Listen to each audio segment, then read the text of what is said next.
तो आज हम पढ़ने वाले हैं L is equal to R theta, मतलब इसको हम ड्राइव करेंगे पहले इस फार्मूला को। ठीक है, अब एल क्या है? एल हमें कह रहा है कि आर्क लेंथ। अब लास्ट वीडियो में हमने देखा था कि आर्क लेंथ क्या होता है।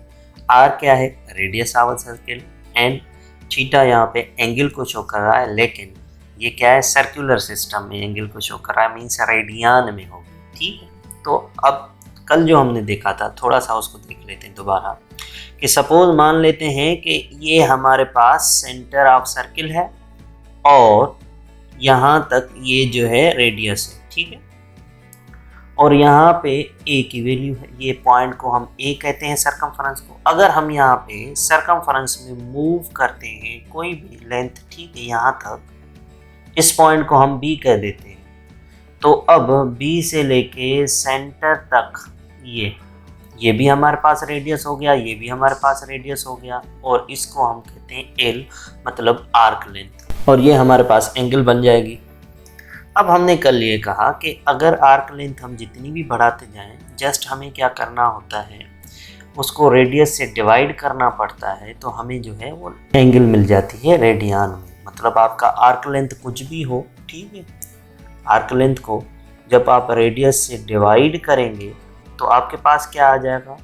एंगल आ जाएगी। ये बन गया कि हमें जब एंगल फाइंड करनी हो। ठीक है, अगर इसी फार्मूला में थोड़ी सी चेंजिंग कर दें हम, तो अगर मुझे लेंथ फाइंड करनी है तो क्या हो जाएगा भाई? Length, arc length is equal to अब रेडियस इंटू एंगल थीटा, जो भी एंगल होगी उसके साथ। पर अगर हमें रेडियस फाइंड करना हो तो क्या चेंजिंग हो जाएगी? तो वो हो जाएगा आर इज इक्वल टू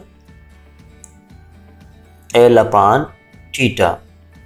तो अब हमारे पास अगर क्वेश्चंस में इन तीनों में से कोई भी एक चीज़ पूछी जाए तो हम दूसरी चीज़ बता सकते हैं, वो चीज़ बता सकते हैं, लेकिन हमें इन तीनों में से कोई एक चीज़ गिवन होगी। अगर हमसे एंगल पूछ रहा है तो हमें आर्क लेंथ और रेडियस गिवन होगा।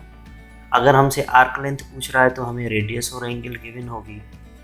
अगर हमसे रेडियस पूछ रहा है तो आर्क लेंथ और एंगल गिवन होगी। लेकिन एक बात याद रखनी, ये जो एंगल है इस फार्मूला में वो रेडियन में यूज़ करेंगे। ठीक है, अगर एंगल हमारे पास डिग्री सिस्टम में गिवन है या फिर एंगल हमारे पास सेक्साडेसिमल सिस्टम में गिवन है, तो फिर हम उसको पहले रेडियन में कन्वर्ट करेंगे, देन उसके बाद हम आगे अप्लाई करेंगे। तो हमारे पास एग्जांपल है, अब देख रहे हैं इसमें हमें क्या फाइंड करने के लिए कहा गया है। कह रहा है find the distance travelled by a cyclist moving on a circle of a radius. अब एक साइक्लिस्ट सपोज यहाँ से उसने स्टार्ट किया है, अब वो सर्किल में ऐसे ही मूव कर रहा है। ठीक है, सर्किल में मूव कर रहा है, ठीक है, रेडियस ऐसे घूम रहा है। ठीक है, साइक्लिस्ट सर्कुलर सिस्टम में। यहाँ समझ लेते हैं कोई ग्राउंड है, वो सर्कुलर सिस्टम सर्किल में है, सर्कुलर ग्राउंड है, या वो सर्कुलर पार्क में ऐसे गोल घूम रहा है। ठीक है, वो साइक्लिस्ट गोल घूम रहा है। ठीक है, उसके बाद क्या कह रहा है?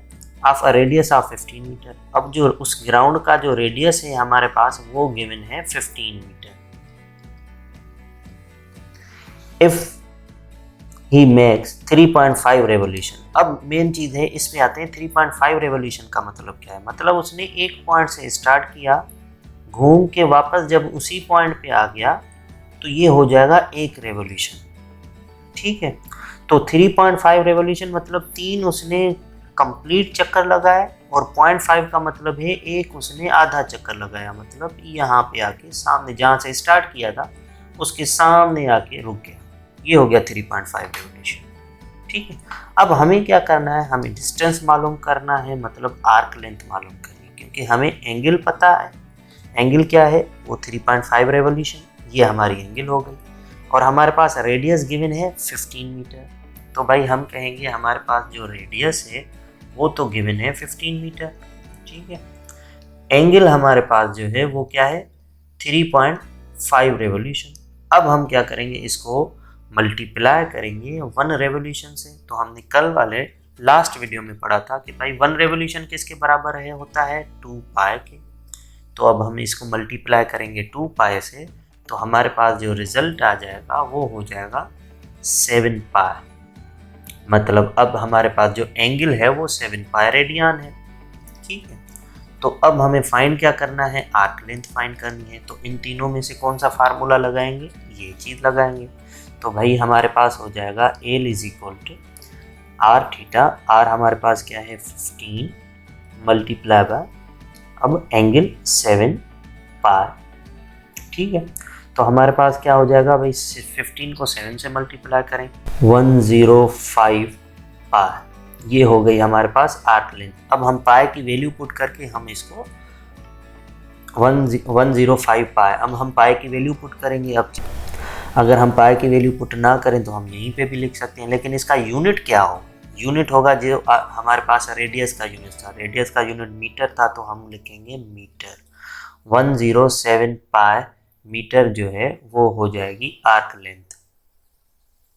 रेडियस पूछे, आर्क लेंथ पूछे या एंगल, कोई सी भी दो चीज़ें गिवन होगी। और ये याद रखना है, एंगल हमेशा हमें रेडियन में पुट करनी होगी, क्योंकि ये सर्कुलर सिस्टम है और हमें पता है सर्कुलर सिस्टम में एंगल की मेजरमेंट के कौन से यूनिट में करते हैं, रेडियन में करते हैं। उम्मीद है समझ में आ गया होगा।